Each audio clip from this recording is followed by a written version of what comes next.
Iresaka fahasalamana kosa sika manomboka eto ho an'i Madagasikara tsy mbola maharesika ny olona zany hoe hanome raha maimaim-poana izany raha ho an'ny antsenivon'ny sampandraharaha fohy be toerana fitehirizan-draha ny HGRA dia nametraka paikady vaovao izy ireo entina hanentanana ny olona mba hanao izay fanomezan-draha maimaim-poana izay sady adidy masina izy ity no fanampiana ny hafa ihany koa. Ny roapolo hatramin'ny 5 isanjaton'ny-draha ao amin'ny toerana fitehirizan-draha etsy amin'ny hôpitaly HGRA ihany hatreto na avy amin'ny olona tsara sitrapo na ny bénévolat. Tsy ampy anefa izany ka izay no matetika no mitarika amin'ny tsy fahampian-draha omena ireo mila izany. Fanamby lehibe no apetraky ny talen'ny CNTS vaovao amin'ny ampitomboana ireo olona manome raha an-tsitrapo. Ezaka mbo tsy ho tapaka raha ny olona rehefa mila raha eto amin'ny faritany satria zay voalohany indrindra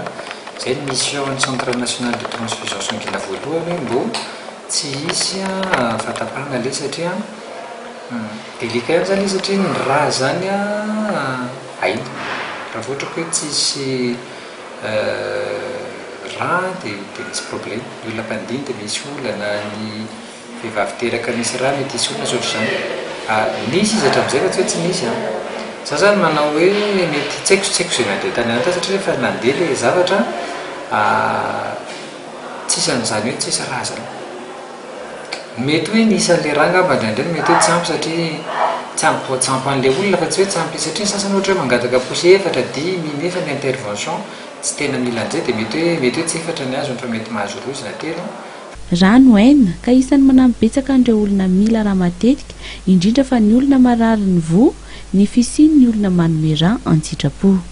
Tokony hoe 100 isanjaton'ny raha mena olona dia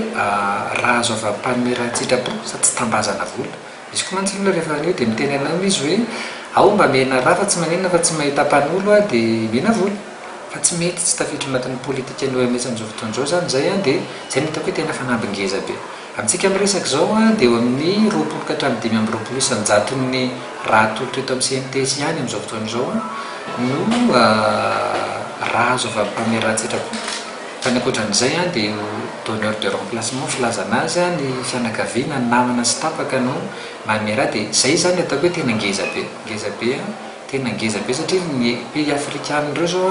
any amin'ny efa 90 à 100% daholo izy dia tena tara betsika. Mamaim-poana ny fanomezana raha ho an'ireo olona marary ny hôpitaly Mpanjakana fa soloina kosa izany hoe ny olona maka raha iray poche dia mitondra olona 2 manolo izany.